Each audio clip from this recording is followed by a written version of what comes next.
Ladies, gentlemen, welcome to my guide for the tier 4 challenges in Simeon's repo work. First and foremost, if you haven't seen the main guide for the contact missions and these tier 4 challenges, please do check that out before getting into this one. This video will be focusing solely on the missions themselves and strategies for them.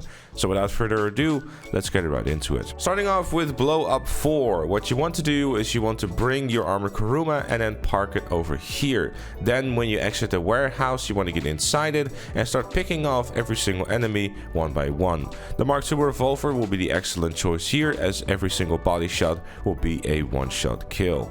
In Burn Rage, you'll have to start off by finding a fire truck. Now, you can either decide to call 911 or you can save yourself a bunch of time by just following to the location where I'm going on screen. Once you arrive at the docks, you want to use your fire truck cannon to try to extinguish the fires as quick as possible, and also use that on the enemies. The fire truck cannon will not affect your accuracy, so you can just keep holding down the trigger as much as you like. Stay on the move as much as you can to avoid being shot, and always try to make sure that whenever you see an enemy, that they will not have an angle on you in the front cabin there.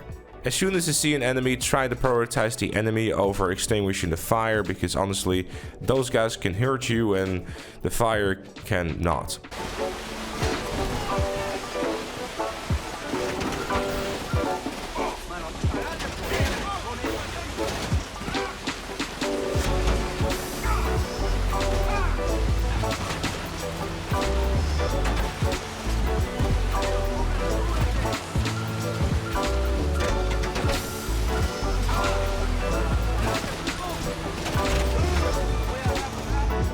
The moment the fires are extinguished, you can get out of your fire truck and start sniping everyone down. This is the point where the timer has also stopped, so you don't have to worry about going too fast anymore. You can just simply take your time. In Do You Even Live, the game will provide you with a cargo bob in the movie studio, but you can also, of course, use your own if you have one. The mission itself is super simple, honestly. You're not even gonna get shot. There's no enemies that are gonna follow you at all.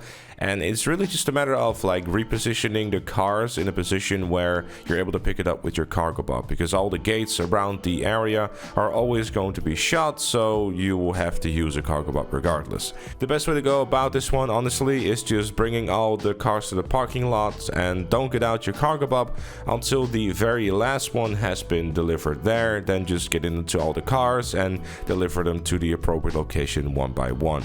Super simple stuff.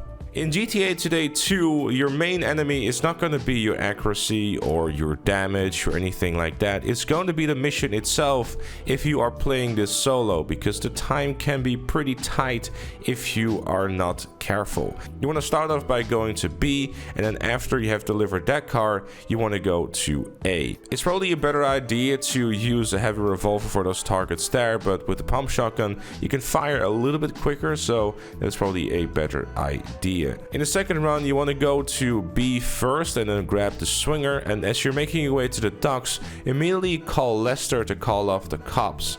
This will immediately also trigger the 5-minute cooldown on the Lester call, meaning that as soon as you get into the car at A, you will be able to call Lester as soon as you arrive at the docks, roughly speaking. I'm gonna be honest with you, if you're someone who doesn't really know how to drive well or like avoid crashing, don't play this mission by yourself and get a friend, because if you do this by yourself and you crash even a few times, you're going to completely fail this mission, because you have about 2 or 3 minutes spare, and that's with basically flawless driving. In RV Nearly There, you want to find yourself this cheeky elevated position and use your sniper rifle to take out most of the enemies that are on the ground.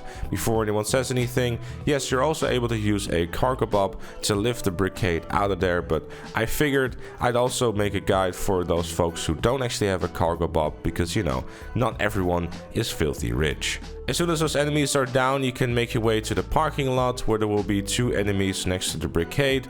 Take those out, and then it's really just time to start moving some vehicles around. Now, it's very important to note that while you're moving all those vehicles around, at some point enemies will spawn, so make sure to keep an eye on your radar. If you want to, you can also throw down some sticky bombs or proximity mines in the general area, but do be careful with sticky bombs and explosive here, because obviously if you blow up one car, the rest will follow very shortly, so do be careful with that.